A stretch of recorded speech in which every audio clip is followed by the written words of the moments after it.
Good morning students. इस video में आप देखोगे सेंट्रल डॉगमा क्या है, सेंट्रल डॉगमा के बारे में देखोगे आप, ये किसने दिया था, न्यूक्लियस ऑफ मॉडल के बारे में देखोगे, फ्रेडरिक ग्रिफ्थ का एक्सपेरिमेंट और कुछ एक्सपेरिमेंट के बारे में आप इस वीडियो में देखेंगे। तो हमारा जो पहला टॉपिक है वो है central dogma.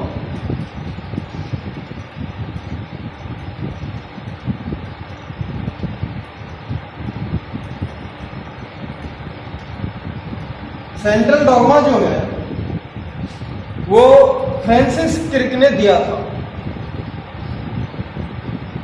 It was proposed bye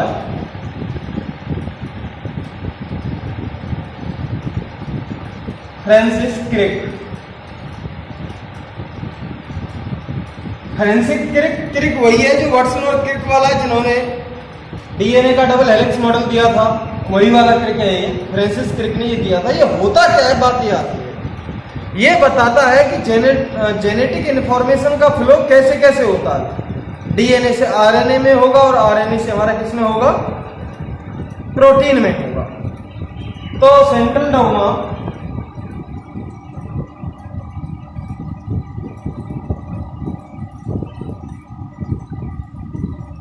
explain genetic information flow, genetic information की फ्लो को ये एक्सप्लेन करता है। अब जैसे हमारे डीएनए है, डीएनए से क्या बनता है, आरएनए, और आरएनए से बनती है हमारी प्रोटीन। तो जेनेटिक इंफॉर्मेशन कैसे कैसे चल रही है, डीएनए से आरएनए बनेगा, आरएनए से हमारी बनती है प्रोटीन। डीएनए से जो आरएनए जो बनता है उस प्रोसेस को हम क्या कहेंगे, ट्रांसक्रिप्शन।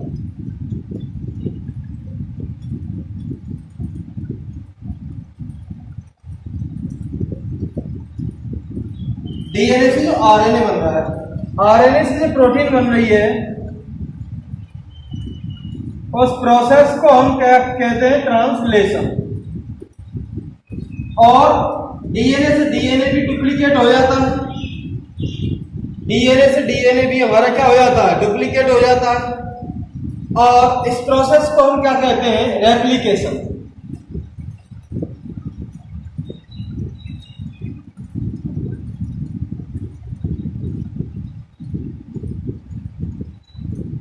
इस प्रोसेस को हम रेप्लिकेशन कहते हैं।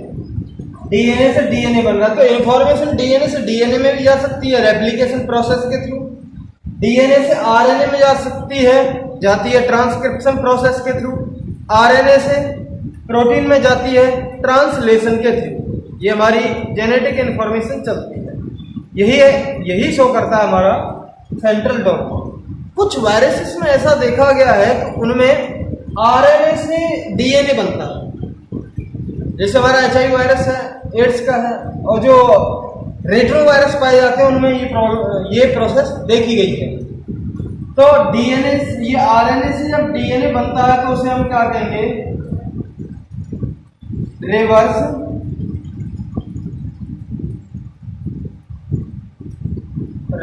ट्रांसक्रिप्शन। जब आरएनए से डीएनए बनता है, ठीक है, तो ये हमारी इंफॉर्मेशन ऐसे फ्लो होती है, जेनेटिक इंफॉर्मेशन एक कैसे कैसे मॉलिक्यूल से दूसरे मॉलिक्यूल में जाती है। तो ये हो गया हमारा सेंट्रल डॉगमा। अब आ जाता है हमारा न्यूक्लियस ऑफ मॉडल। ये क्या है, इसके बारे में हम देखते हैं। Nucleus of model, nucleus of model देखने से पहले हमें ये देखना पड़ेगा कि आखिर हमें इसकी जरूरत क्या पड़ती है। देखिए भाई, पहले डीएनए की पैकिंग कैसे करते हैं इसके बारे में हम जानकारी लेते हैं। डीएनए जो है हमारा, अगर हम ह्यूमन बीइंग्स की बात करें, ह्यूमन बीइंग्स में डिप्लॉयड कंडीशन में, ह्यूमन में डिप्लॉयड फॉर्म में जेनेटिक इंफॉर्मेशन कैसी होती है? 6.6 into 10 to the power 9 base pairs पाए जाते हैं। हैप्लॉइड फॉर्म में 3.3 into 10 to the power 9 base pairs पाए जा रहे थे, और यहां पर डिप्लॉइड में कितने पाए जाएंगे? 6.6 into 10 to the power 9 base pairs पाए जाएंगे। ठीक, अब एक बेस पेयर की लंबाई कितनी होती है? हम ह्यूमन डीएनए की लेंथ को देखेंगे। एक बेस पेयर की लंबाई होती है भाई, डीएनए आपने ये देखा होगा ऐसा होता है, ये है हमारा डीएनए। इन बेस पेयर्स के बीच में जो लेंथ जो पाई जाती है वो कितनी होती है? 0.34 नैनोमीटर। यही तो होती है दो बेस पेयर की डिस्टेंस। ठीक, अब हम देखते हैं एक मीटर में 10 टू द पावर नैनोमीटर होते हैं। ये आपको याद रखना है। ह्यूमन डीएनए की अगर लेंथ निकालेंगे तो कितने बेस पेयर पाए जा रहे हैं हमारे? 6.6 into 10 to the power 9 base pair हो रहे हैं, और इनके बीच की डिस्टेंस कितनी है? इनके बीच की जो डिस्टेंस है हमारी, तो 0.34 नैनोमीटर है into 10 to the power -9 nanometre जो होगी 10 टू द पावर 9। अगर हम इसे मीटर में कन्वर्ट करेंगे तो एक नैनोमीटर कितना होगा? -9 मीटर के बराबर होगा। ठीक, या फिर हम ये कहें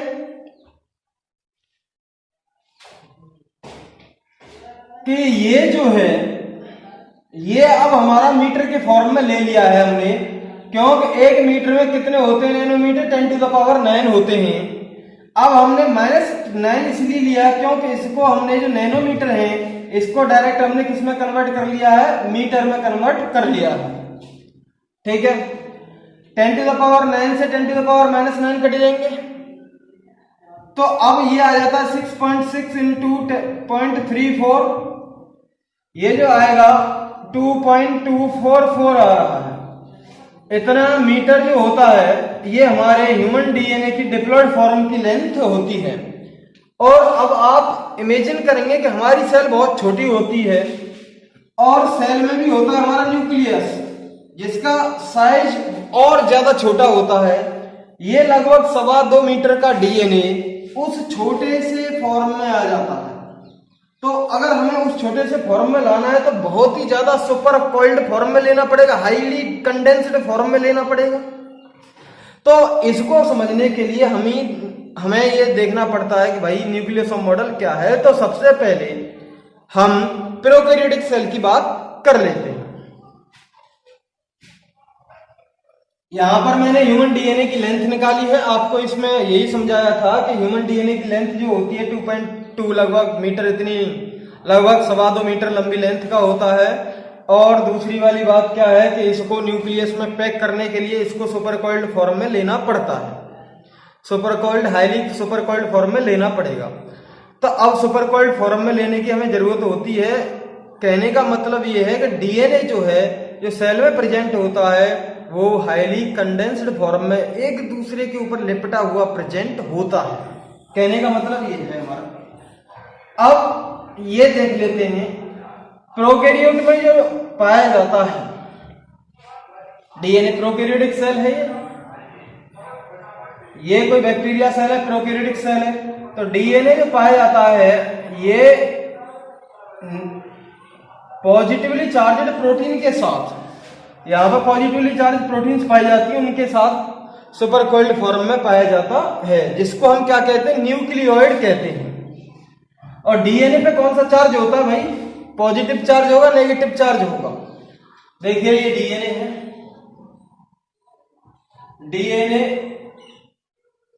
डीएनए पे जो चार्ज होता है वो नेगेटिव चार्ज होता है।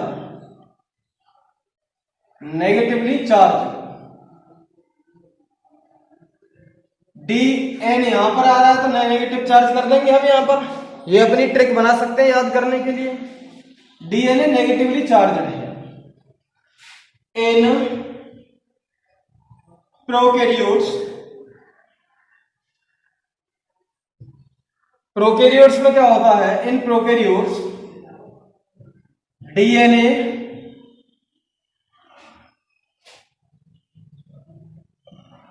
combined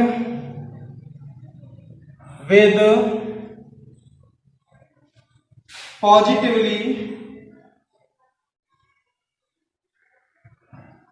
charged proteins, positively charged proteins and form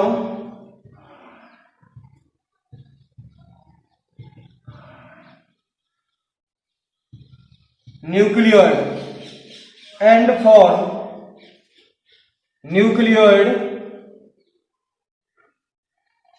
region। DNA prokaryotic cell में जहां पर प्रेजेंट होता है उसे हम क्या कहेंगे, न्यूक्लियॉइड, जीनोफोर भी कह सकते हैं आप। तो ये डीएनए पे नेगेटिवली चार्ज होता है और वो पॉजिटिवली चार्ज प्रोटीन के साथ कंबाइन होता है। प्रोकैरियोट की हम बात कर रहे थे।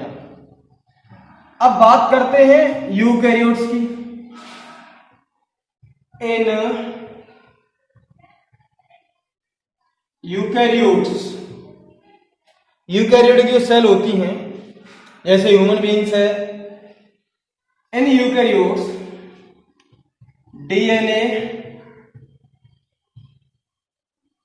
wrapped with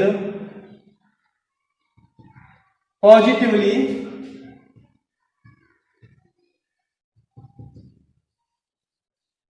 charged basic histone protein.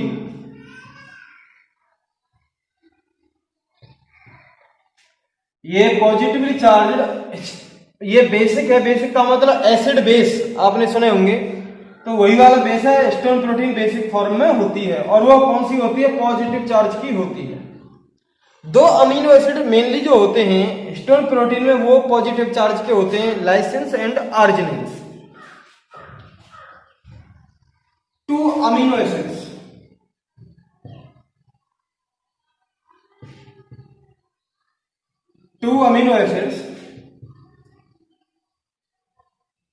lysines and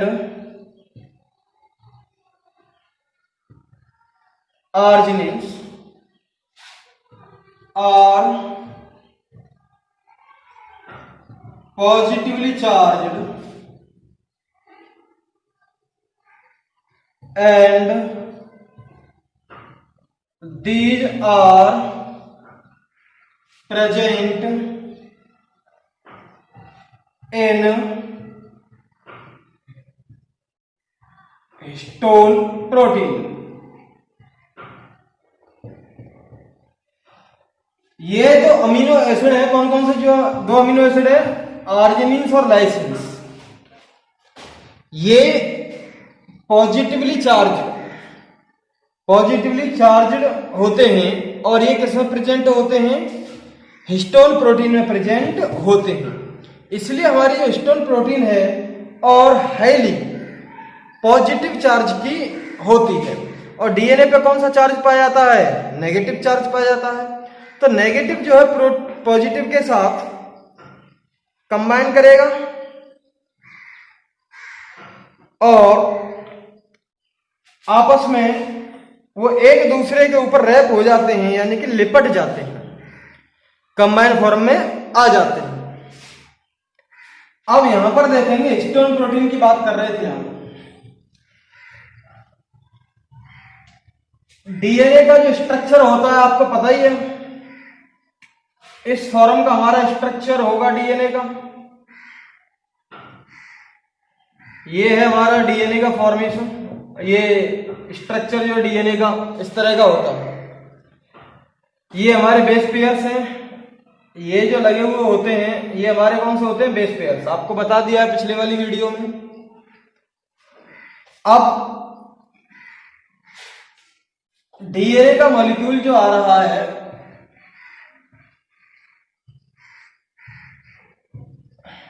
ये डीएनए का मॉलिक्यूल आ रहा है,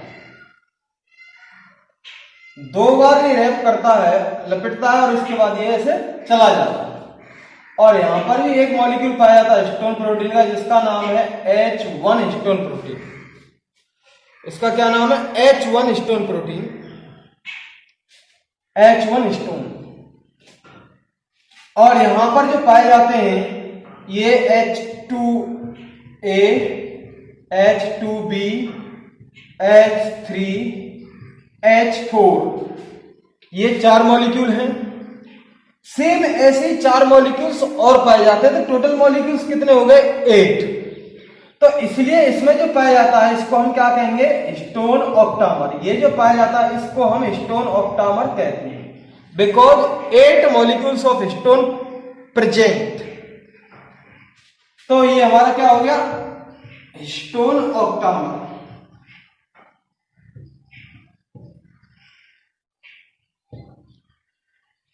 8 मॉलिक्यूल्स प्रेजेंट हैं।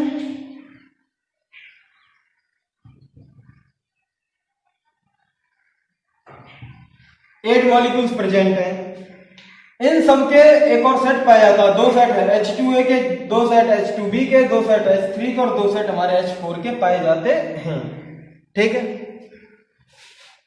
अब यहां पर हमारा H1 प्रोटीन पाया जाता है, हिस्टोन प्रोटीन पाई जा रही है।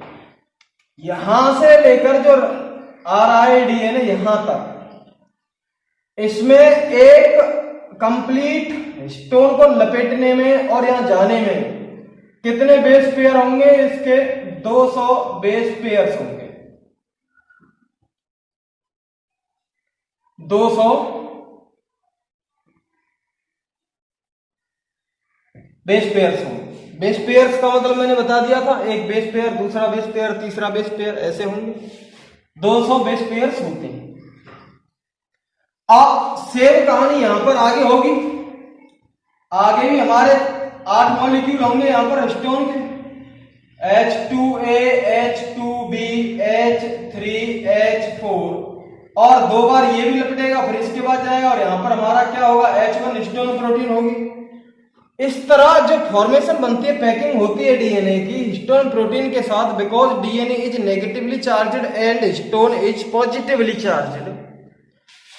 तो इस तरह स्ट्रक्चर बनता चला जाता है, जिसे हम कहते हैं बीड्स ऑन स्ट्रिंग, मोतियों की माला सा स्ट्रक्चर बन रहा है, जिसमें रस्सी डीएनए का काम कर, डीएनए रस्सी का काम करता है और मोती की फॉर्म में हमारी हिस्टोन प्रोटीन्स होती हैं। तो ये मोती की माला सी फॉर्म में ये देखे गए हैं। तो इसको हम क्या कहेंगे, बीड्स ऑन स्ट्रिंग। ठीक। तो ये हमारा न्यूक्लियोसोम मॉडल है, इसको हम एक न्यूक्लियोसोम कहते हैं। जब डीएनए के बेस पेयर लगभग 200 बेस पेयर्स हिस्टोन ऑक्टामर के ऊपर और किससे पैक्ड होते हैं, वो H1 प्रोटीन के साथ पैक्ड होते हैं, तो उसको हम क्या कहेंगे, न्यूक्लियोसोम। ठीक है। तो ये लिख लेते हैं हम,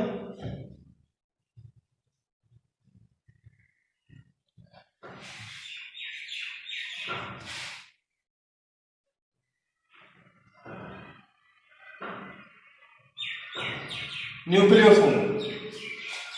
न्यूक्लियोसोम क्या है ये देखेंगे।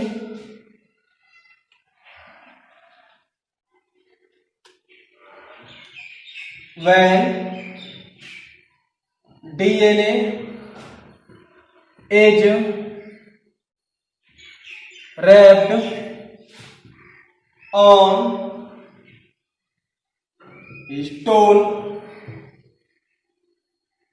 ऑक्टामर, डीएनए जब हिस्टोन ऑक्टामर पर रैप्ड होता है तो उसे हम क्या कहेंगे, न्यूक्लियोसोम। लगभग कितने बेस पेयर्स होते हैं, 200 बेस पेयर्स होते हैं। अब ये जो हैं, जो बीड्स ऑन स्ट्रिंग,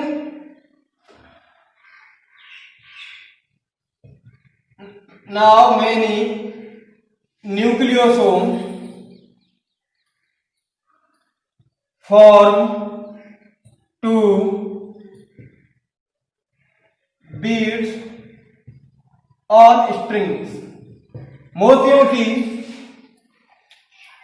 माला जैसा स्ट्रक्चर बनता है तो उसे हम क्या कहेंगे, ये बहुत सारे न्यूक्लियोसोम्स मोतियों की माला जैसा स्ट्रक्चर बनाते हैं।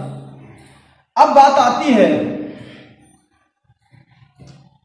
कि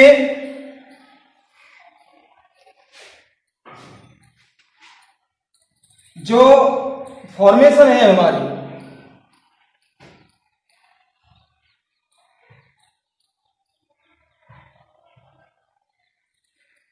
इस तरह आएगी मोतियों की सी माला, ये आपस में एक दूसरे के ऊपर लिपटे हुए होते हैं, उसे हम क्या कहते हैं, क्रोमेटिन।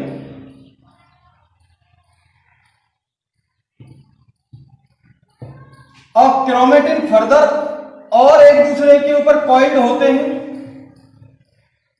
और वो सुपर कॉइल्ड फॉर्म और क्या बनेगी, क्रोमेटिन फाइबर।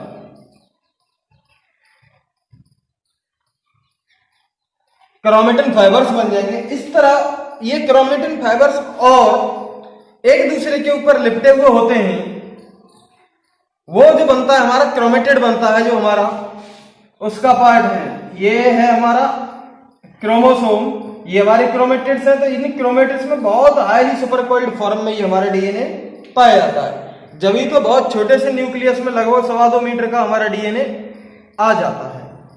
ठीक है, अब ये बात आती है कि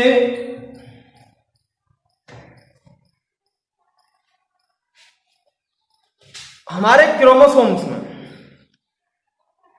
और डीएनए को सुपरकोइल्ड फॉर्म में लपेटने के लिए और एक्स्ट्रा हिस्टोन प्रोटीन्स की जरूरत पड़ती है, एक्स्ट्रा नॉन हिस्टोन प्रोटीन्स की जरूरत पड़ती है जो पॉजिटिवली चार्जड होती हैं। तो हम लिख सकते हैं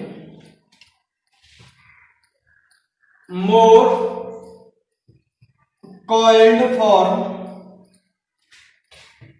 of DNA needs to extra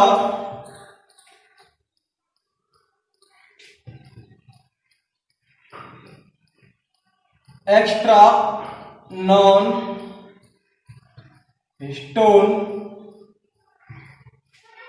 histone chromosomal proteins।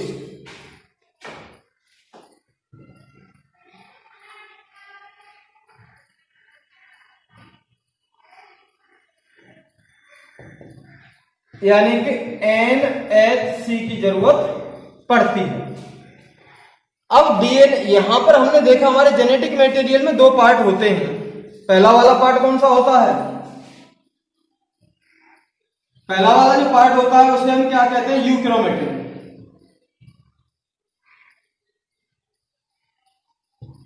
और दूसरा वाला जो होता है उसको हम क्या कहेंगे? हेट्रोक्रोमेटिन। यूक्रोमेटिन ये लूजली अरेंज्ड होता है एंड ट्रांसक्रिप्शनली एक्टिव होगा।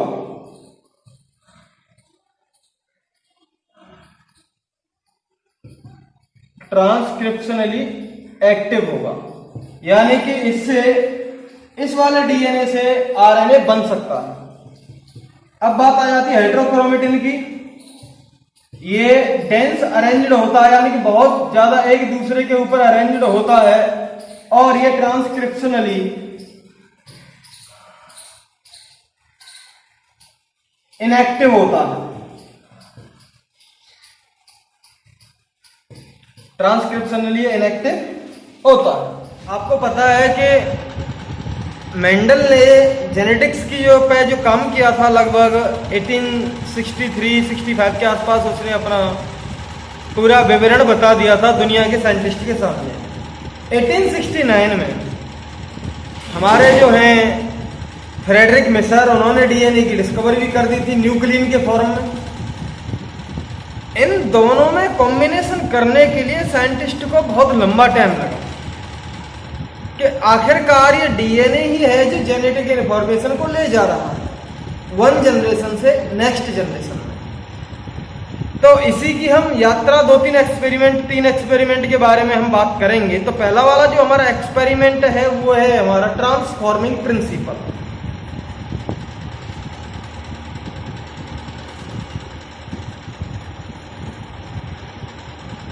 ट्रांसफॉर्मिंग प्रिंसिपल, इसमें क्या होता है भैया, ट्रांसफॉर्मिंग प्रिंसिपल जो दिया था वो फ्रेडरिक ग्रिफिथ ने दिया था 1928 में दिया था transforming principal.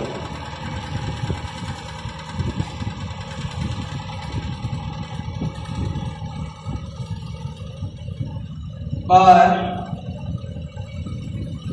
Frederick Griffith.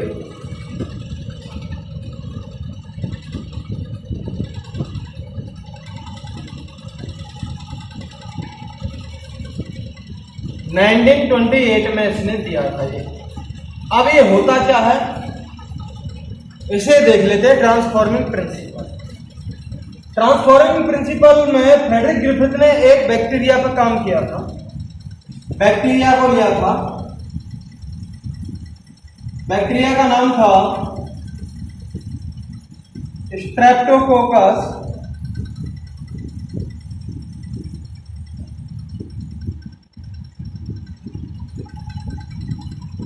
Pneumoniae. Streptococcus pneumoniae की दो तरह की कॉलोनी बनती हैं, स्मूथ और रफ।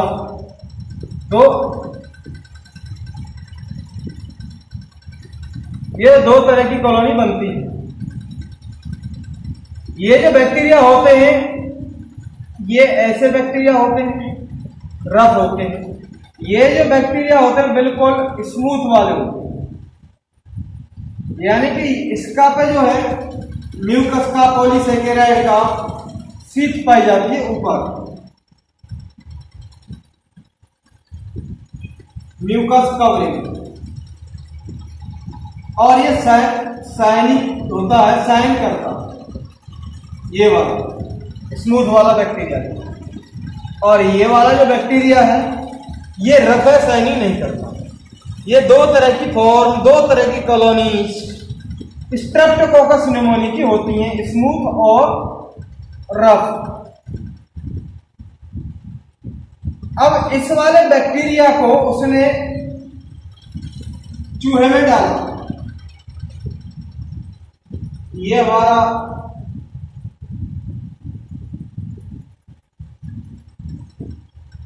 चूहा है और इस चूहे में डाला तो क्या हुआ, चूहा मर जाएगा। इस वाले को डालेंगे तो चूहा मर गया, डेड हो गया। और ये वाला दूसरे वाले चूहे में डाला, दूसरा चूहा बना दो, कहीं आप टेंशन में आ जाए तो भाई ये की चूहे पे मरे हुए चूहे में डाल दिया। ये वाला चूहा है हमारा,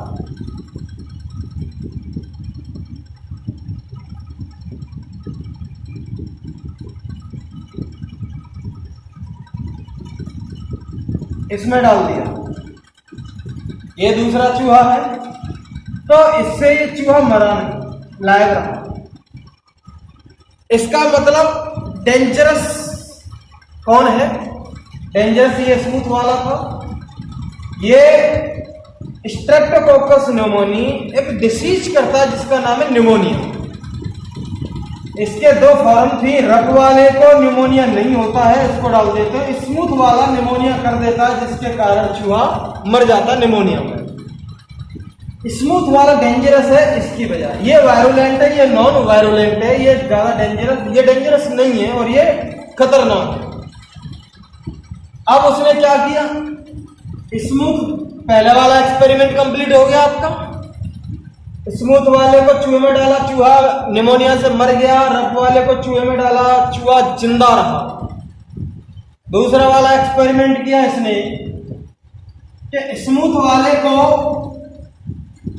अब ये दूसरा वाला बता रहा हूं आपको, स्मूथ वाले को उसने गर्म किया। ये जो बैक्टीरिया है स्ट्रेप्टोकोकस निमोनी, इसको इसने गर्म किया फ्रेडरिक ग्रिफिथ ने। गर्म करने पर अब इसे हम क्या कहेंगे, हीट किल्ड। ये कौन सा है, हीट किल्ड। अब इस हीट किल्ड को इसमें डाला तो चूहा जिंदा रहा, मरा नहीं।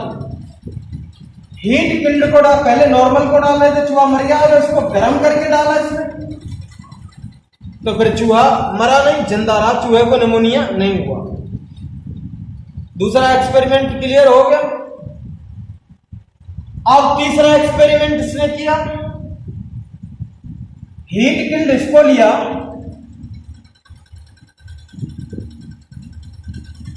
तीसरा एक्सपेरिमेंट देखिए, ये वाला जो है हीट किल्ड है और ये वाला नॉर्मल है, इन दोनों को लिया, एक सिरिंज में भरा, हीट किल्ड को भी और रफ वाले को एक सिरिंज में भरा और इसमें डाला तो चूहा मर गया, चूहा मर गया। इसका मतलब बहुत लोचा हुआ। नॉर्मल इसको अलग डाल दें तो चूहा जिंदा रहता है, हीट किल्ड को अलग डाल दें तो भी चूहा जिंदा रहता है, लेकिन जब दोनों को एक साथ डाल देते हैं तो चूहा मर जाता है। इसका मतलब ये है कि इसमें से कुछ मटेरियल जो खतरनाक वाला है, जो हीट किल्ड है, जब खतरनाक वाला मटेरियल है जो हीट किल्ड फॉर्म में इसमें डाल रहे थे तो वो अपना काम नहीं कर रहा था, जब भी तो चूहा जिंदा था। हीट किल्ड के जो खतरनाक मटेरियल है जो इसे नॉर्मल मार रहा था, हमने इसको गर्म कर दिया, गर्म करने के बाद खतरनाक मटेरियल ने इसका काम नहीं किया, चूहा नहीं मरा। लेकिन जब हमने इसके साथ डाला तो हीट किल्ड वाला जो है, जिसमें जो खतरनाक मटेरियल प्रेजेंट है, वो अब इसमें आ गया और इसमें उसने अपने आप को एक्सप्रेस कर दिया, जिससे चूहा मर गया।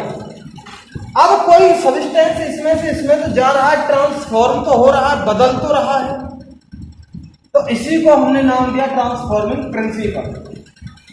तो हीट किल्ड में से कोई मटेरियल है जो नॉर्मल रफ वाले में जा रहा है, स्मूथ से रफ वाले में जा रहा है, और जिससे चूहे को मौत आ रही है, मर रहा है चूहा। ठीक भाई, तो ये अब ये मटेरियल खतरनाक है क्या? हमारे ग्रिफिथ साहब इसको नहीं बता पाए कि खतरनाक मटेरियल है क्या, तो बड़ी टेंशन हुई। फिर हमने यहां अकेले पढ़ रहे थे, फिर हमने इसके एक्सपेरिमेंट के बाद इसको तो छोड़ दिया। 3 साइंटिस्ट लगाए, एवेरी, मैकलियोड और मक्कार्टी, 3 साइंटिस्ट इसमें लगाए हमने। कौन कौन से हैं देखेंगे। अब ये साइंटिस्ट बताएंगे बायोकेमिकल नेचर क्या है। बायो केमिकल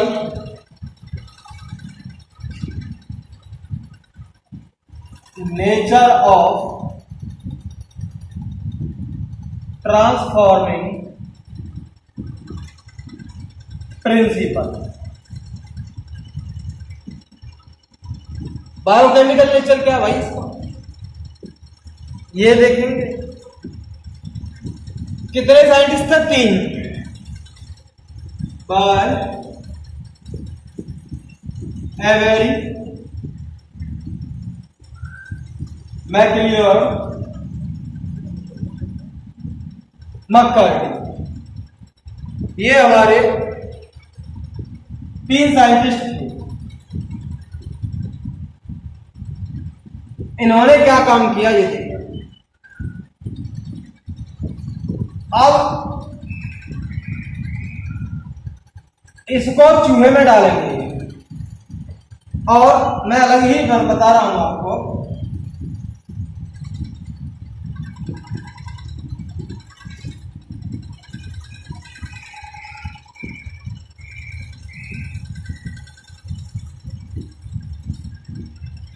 ये हमारा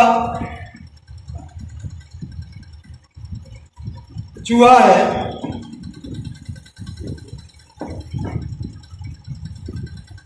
हमारा एस बैक्टीरिया था, स्मूथ,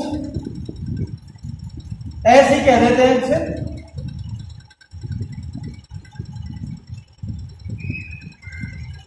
एस टाइप का जो एस स्ट्रेन का जो था, और दूसरा वाला रफ वाला जो था उसे हम क्या कहेंगे, रफ टाइप या रफ स्ट्रेन। हमने इसको हीट किल्ड करके इसमें दे रहे थे, हीट किल्ड करके, यानी कि इसको गर्म करके मार के हम इसको दे रहे हैं। एवेरी मैकलियर मैककार्टी ने 3 तरह के एंजाइम डिस्कवर किए, बनाए, अपने बनाए एंजाइम लिए इन्होंने। वे मान लीजिए आप, पहला वाला एंजाइम था प्रोटीएज। प्रोटीएज एंजाइम लिया और इसमें डाल दिया पहले। अब इसकी जो प्रोटीन होगी वो डाइजेस्ट हो जाएगी। प्रोटीएज एंजाइम क्या करता है, इसकी प्रोटीन को डाइजेस्ट कर देगा, खत्म कर देगा। अब इसकी प्रोटीन डाइजेस्ट हो गई प्रोटीएज एंजाइम डाल के। अब बिना प्रोटीन वाला एस टाइप जो हीट किल्ड, उसको किसके साथ मिलाया, आर के साथ मिलाया। ठीक, उसको आर के साथ मिलाया और सिरिंज में भरा, और इन दोनों को फिर इसको दे दिया। चूहा मर गया। इससे यह बात क्लियर हो रही है, जो हमारा खतरनाक मटेरियल है वो प्रोटीन तो नहीं हो सकता, क्योंकि जब भी ये चूहे को मार रहा है खतरनाक मटेरियल, वो प्रोटीन नहीं है, क्योंकि हमने प्रोटीन पहले ही डाइजेस्ट कर दी थी, प्रोटीन एंजाइम से खत्म कर दी थी। अब दूसरा एंजाइम लिया इसने, आरएनएज। आरएनए से जो इसमें आरएनए होगा, वो आरएनए से आरएनए को खत्म कर दिया और इसके साथ मिलाया और इसको चूहा में दिया, तो चूहा फिर भी मर गया।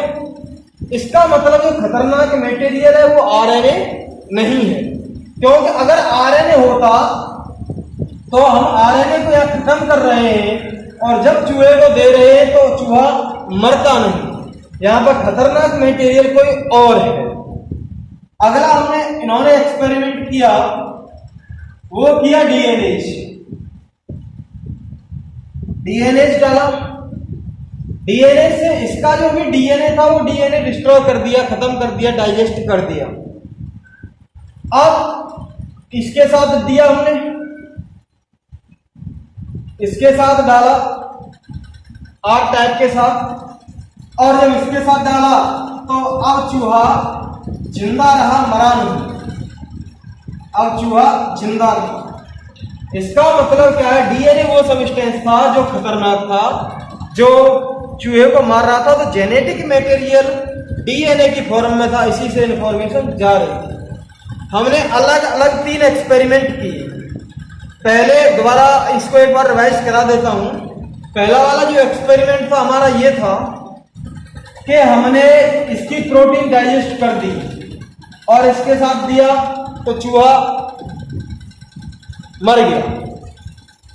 ठीक, इसका मतलब प्रोटीन हमारी जेनेटिक मटेरियल नहीं है जो ट्रांसफॉर्म को कर रही है, जेनेटिक मटेरियल को ले जा रही है। अब हमने दूसरे तरह का वो लिया, एस टाइप, वो वाला नहीं लिया जो प्रोटीन डाइजेस्ट हो चुकी थी। दूसरा वाला लेंगे जिसमें प्रोटीन भी है, डीएनए भी है और आरएनए भी है। अब हमने आरएनए सेकेंड टाइप वाले में क्या किया था कि आरएनए को खत्म कर दिया। इसका मतलब प्रोटीन और डीएनए इसमें है, आरएनए को खत्म कर दिया आरएनएज डाल के। दूसरा वाला एक्सपेरिमेंट जो था हमारा, आरएनए को खत्म कर देंगे तो क्या होगा, इसके साथ देंगे तो फिर भी चूहा जो है जिंदा रहा। इसका मतलब जेनेटिक मटेरियल आरएनए नहीं है। अब हमने तीसरे वाले केस में क्या किया, डीएनए डाला तो डीएनए को खत्म कर देगा, बाकी प्रोटीन और आरएनए जो इसमें रहेगा। ये दूसरा बैक्टीरिया ले रहे हैं, वो वाला बैक्टीरिया नहीं ले रहे जिसकी आरएनए खत्म कर दिया गया। अब हम दूसरा वाला बैक्टीरिया ले रहे हैं जिसमें डीएनए भी है, प्रोटीन भी है, आरएनए भी है, तो उसके डीएनए को खत्म कर देंगे और इसके साथ डालेंगे तो चूहा जिंदा रहेगा इसका मतलब डीएनए ही वो खतरनाक मटेरियल है जो इससे इसमें ट्रांसफॉर्म हो रहा है, जा रहा है और अपने क्वालिटी को एक्सप्रेस कर रहा है, जो इसे खतरनाक बना रहा है और इसे मार रहा है। तो डीएनए को हमने खत्म कर दिया है, तो उसी की वजह से चूहा जिंदा रहा है, क्योंकि वहां पे डीएनए गया ही नहीं। डीएनए को हमने डीएनए से खत्म कर दिया था। तो ये बायोकेमिकल नेचर बताया था एवेरी मैक्लियोड और मैककार्टी ने कि भाई कौन है, जेनेटिक मटेरियल डीएनए है, आरएनए है या फिर हमारी प्रोटीन है। लेकिन कुछ तो साइंटिस्ट ऐसे थे, उन्होंने कहा यार मजा नहीं आया। वो बहुत सारे साइंटिस्ट तो संतुष्ट हो गए थे, लेकिन कुछ बायोलॉजिस्ट जो थे, साइंटिस्ट जो थे, वो इस बात से संतुष्ट नहीं हो पा रहे। तो फिर एक और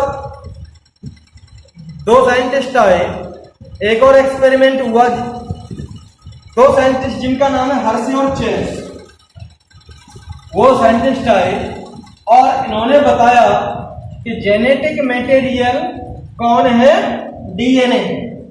जो साइंटिस्ट पहले नाक भौं सिकोड़ रहे थे, उनको मानना ही पड़ा कि जेनेटिक मटेरियल डीएनए। तो हमारी हेडिंग हो जाएगी जेनेटिक मटेरियल इज डीएनए। इन्होंने जो एक्सपेरिमेंट किया था, ये जो साइंटिस्ट थे, एक का नाम तो हर्शे था और दूसरे का नाम चेस था। ये जो एक्सपेरिमेंट हुआ 1952 में हुआ और ग्रिफिथ एक्सपेरिमेंट जो हुआ था 1928 में हुआ था, और एवेरी मैक्लियोड मैककार्टी का जो एक्सपेरिमेंट था वो 1933 से 1944 यानी कि 11 साल तक चला था, जिन्होंने अलग अलग तरह के एंजाइम लेके एक्सपेरिमेंट किया था। हर्शे और चेस का एक्सपेरिमेंट और देख लीजिए आप, जिससे ये प्रूफ हो जाती है कि जेनेटिक मटेरियल हमारा डीएनए है, न कि आरएनए या प्रोटीन। इन्होंने एक बैक्टीरियोफेज वायरस लिया। वायरस ही कर देता हूं। बैक्टीरियोफेज वायरस में इसलिए कह रहा हूं कि ऐसा वायरस जो बैक्टीरिया को इन्फेक्ट करता है उसे हम क्या कहेंगे, बैक्टीरियोफेज। ठीक है, अब देखिए ये वायरस है।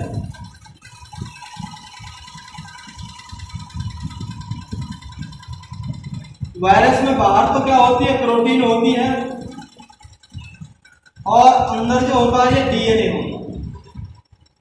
और ऐसे ही दूसरा वायरस लिया इन्होंने, सेम यहां पर कंडीशन।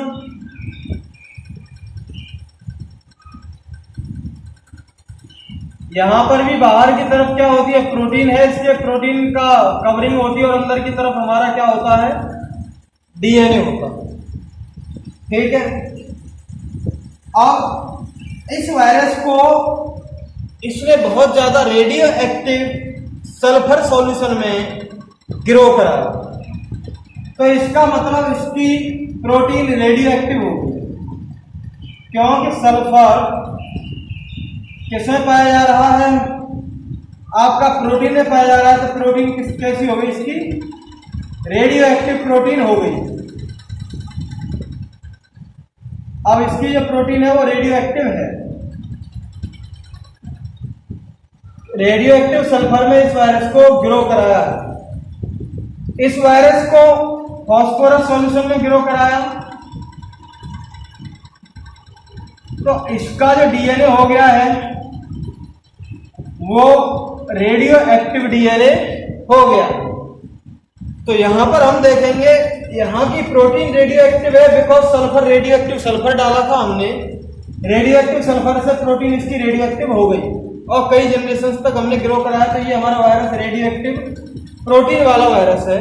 सेम यही वायरस हमारा फास्फोरस, हमारा रेडियो एक्टिव फास्फोरस दिया सॉल्यूशन में, कई जनरेशन तक हमने इस वायरस को ग्रो कराया। तो इसका डीएनए जो है रेडियो एक्टिव डीएनए हो गया है, क्योंकि सल्फर जो प्रेजेंट होती है वो प्रोटीन में प्रेजेंट होती है, सल्फर डीएनए प्रेजेंट नहीं होती। फास्फोरस डीएनए प्रेजेंट होता है और फास्फोरस प्रोटीन में प्रेजेंट नहीं होता। ठीक है, तो कुल मिला के बात ये रेडियो एक्टिव डीएनए वाला है वायरस और ये रेडियो एक्टिव प्रोटीन वाला वायरस है। अब हमने इसको बैक्टीरिया में दिया,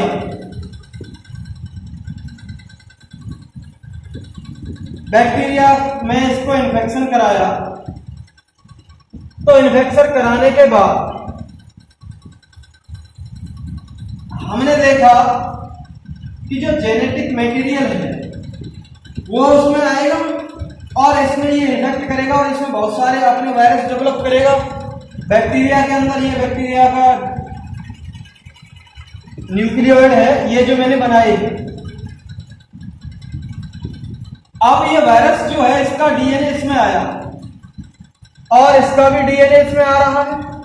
बाकी ये वाला जो हिस्सा है, ये प्रोटीन वाला हिस्सा बाहर ही रहा, ये प्रोटीन वाला हिस्सा बाहर ही रहा और इसके थ्रू ये हमारा इसका डीएनए आ गया, ऐसे इसके थ्रू ये हमारा इसका डीएनए आ गया, इन्फेक्शन कर गया, इन्फेक्टेड हो गया, इन्फेक्शन से ये हमारा डीएनए आ गया।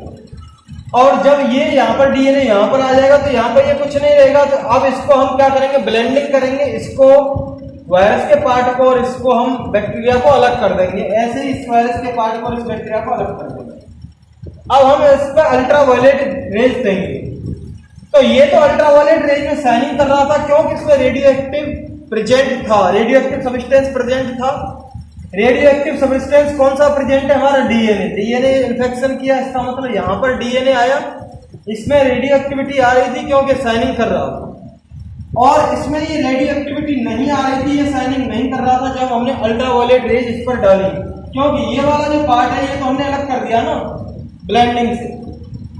ठीक, पहले वाली जो प्रोसेस है वो है इन्फेक्शन, दूसरे वाली जो प्रोसेस है वो है ब्लेंडिंग, तीसरे वाली जो प्रोसेस है वो है सेंट्रीफ्यूगेशन।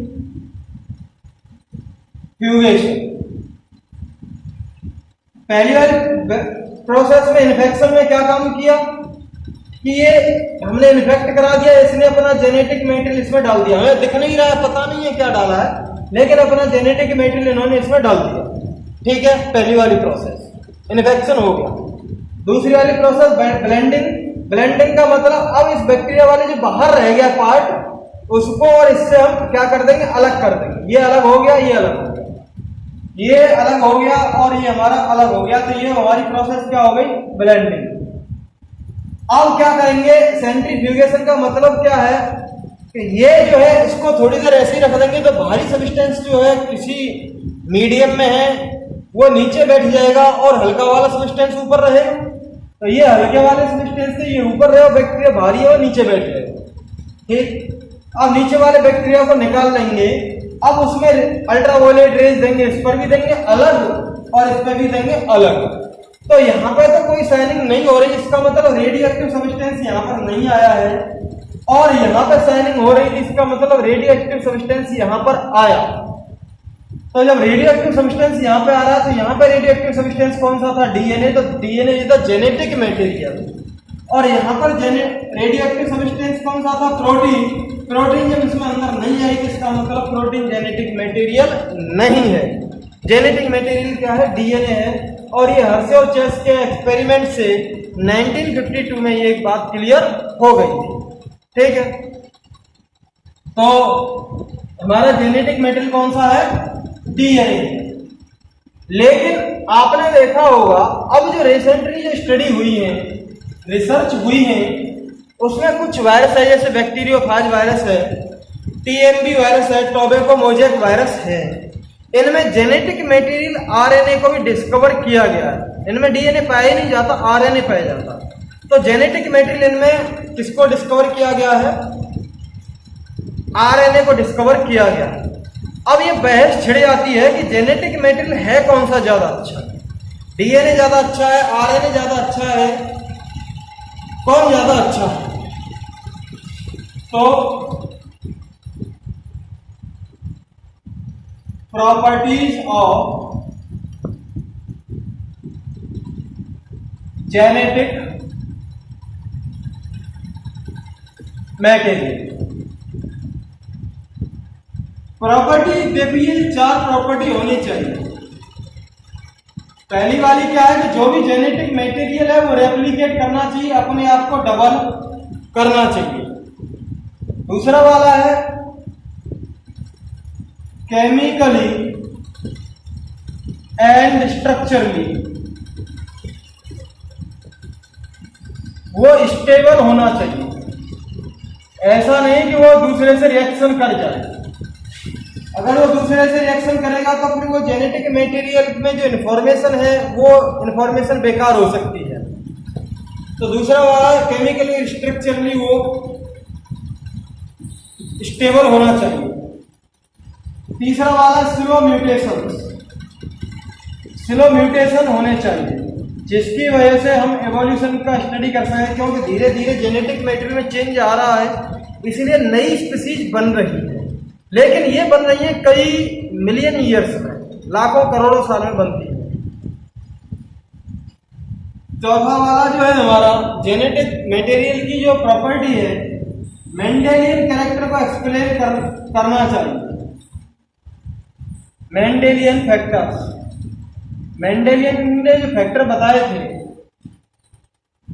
और या तो मेंडेलियन जो कैरेक्टर्स हैं उनको एक्सप्रेस करना चाहिए। ये हमारी 4 प्रॉपर्टी होनी चाहिए किसी जेनेटिक मटेरियल में। अब देख लेते हैं। रेप्लिकेशन का मतलब अपने आप को डबल करना चाहिए। भैया अगर बात करें हम प्रोटीन की, तो प्रोटीन अपने आप को कभी डबल नहीं कर सकती, तो जेनेटिक मटेरियल प्रोटीन तो यही खत्म हो गई। पहले वाली पॉइंट पे प्रोटीन खत्म हो गई। हाँ, डीएनए अपने आप को रेप्लिकेट कर सकता है, डबल कर सकता है, आरएनए भी अपने आप को डबल कर सकता है। तो जेनेटिक मटेरियल यहां पर हमारा डीएनए भी हो सकता है और आरएनए भी हो सकता है। तो ये पहली वाली प्रॉपर्टी तो दोनों में आ रही है, डीएनए में भी आ रही है और आरएनए में भी आ रही है। केमिकली एंड स्ट्रक्चरली स्टेबल होना चाहिए। यहां पर आरएनए जो स्टेबल नहीं होता है डीएनए के अपेक्षा, क्योंकि आरएनए जो एक एंजाइम की तरह भी काम करता है, कैटालिटिक की तरह काम करता है। तो जब रिएक्शन में पार्टिसिपेट कर रहा है तो उसमें चेंजेस आ सकते हैं, पहली बात। दूसरी वाली बात कि हमारा जो आरएनए में होता है, सेकंड कार्बन नंबर पर इसमें ऑक्सीजन ज्यादा प्रेजेंट होता है। डीएनए में सेकंड कार्बन नंबर पर ऑक्सीजन नहीं होता, इसलिए तो उसे डीऑक्सीराइबोस कह रहे हैं। तो आरएनए में जब सेकंड कार्बन नंबर पर ऑक्सीजन ज्यादा प्रेजेंट हुए तो वो जो है आरएनए वो स्टेबल नहीं है, क्योंकि वहां पर ऑक्सीजन दूसरे से रिएक्शन कर सकती है। यहां पर डीएनए ज्यादा स्टेबल है आरएनए की अपेक्षा। दूसरा वाला पॉइंट हो गया। पहले वाले पॉइंट में कैटालिटिक है आरएनए, डीएनए कैटालिटिक की तरह काम नहीं करता, इसलिए डीएनए ज्यादा स्टेबल है आरएनए की अपेक्षा। दूसरे वाले में सेकंड कार्बन नंबर पर आरएनए में ऑक्सीजन है, तो इसका मतलब वो ज्यादा रिएक्टिव होगा और रिएक्शन कर सकता है। तीसरी वाली बात यह है कि हमारे डीएनए में थाइमिन पाई जाती है, आरएनए में यूरेसिल पाया जाता है। थाइमिन ज्यादा स्टेबल होती है यूरेसिल की अपेक्षा, तो डीएनए इस केस में ज्यादा स्टेबल है आरएनए की अपेक्षा। दूसरे वाले पॉइंट पर डीएनए ज्यादा फोकस कर रहा है। स्लो म्यूटेशंस का मतलब धीरे धीरे चेंज आने चाहिए। ये चेंज ऐसा नहीं कि बहुत जल्दी आ जाए, ये लाखों करोड़ों साल में धीरे धीरे चेंज आना चाहिए। हर पीढ़ी बहुत थोड़ा चेंज आना चाहिए, लाखों करोड़ों साल में चेंजेस देखने चाहिए। तो जिससे एवोल्यूशन हो रहा है, आपने देखा होगा स्पीसी नई नई डेवलप हो रही है, हम भी बंदरों से डेवलप हुए हैं, तो थोड़े थोड़े चेंजेस तो आए। तो ये जो स्लो म्यूटेशन होने चाहिए, इसका मतलब चेंजेस होना चाहिए, लेकिन बहुत स्लो। आरएनए में बहुत फास्ट चेंज होते हैं, क्योंकि आरएनए जो है ज्यादा रिएक्टिव है डीएनए की अपेक्षा। तो तीसरे वाले पॉइंट में भी हमारा कौन सा ज्यादा फिट बैठेगा, डीएनए में। और मेंडेलियन फैक्टर्स पर, मेंडेलियन कैरेक्टर्स पर कौन एक्सप्रेस करेगा? हमारा जो गैमेट में जाता है वो ये सारी चीजें कौन एक्सप्रेस करता है? डीएनए करता है। तो तीसरे वाले पॉइंट, चौथे वाले पॉइंट में भी हमारा डीएनए है। तो हम यहां पर कह सकते हैं इंपॉर्टेंट नोट में, DNA is better genetic material. DNA is better genetic material than RNA. DNA ज्यादा अच्छा जेनेटिक मटेरियल है आरएनए के, ठीक है। हाँ, अगर मैसेज ले जाने की तरह काम कर रहा है, एक जैसे डीएनए ट्रांसक्रिप्शन होके में आरएनए बन रहा है, मैसेज कौन ले जाता है? हमारा आरएनए ले जाता है। तो जेनेटिक इंफॉर्मेशन को ट्रांसमिट जो कर रहा है वो हमारा आरएनए ज्यादा बढ़िया करेगा। एक्सप्रेस करने में हेल्प हमारा आरएनए करेगा। वो ये कैसे एक्सप्रेस करने में हेल्प करेगा, ये हम आने वाली वीडियोज में इसी चैप्टर में देखेंगे। तो हमने यहाँ पर फिलहाल ये जाना कि जेनेटिक मटेरियल कौन सा है, डीएनए है। और जेनेटिक मटेरियल आरएनए भी कुछ वायरस में पाया जा रहा है, लेकिन आरएनए की अपेक्षा डीएनए ज्यादा अच्छा जेनेटिक मटेरियल है। तो मिलते हैं आपको नेक्स्ट वीडियो में। Thank you very much for watching this video.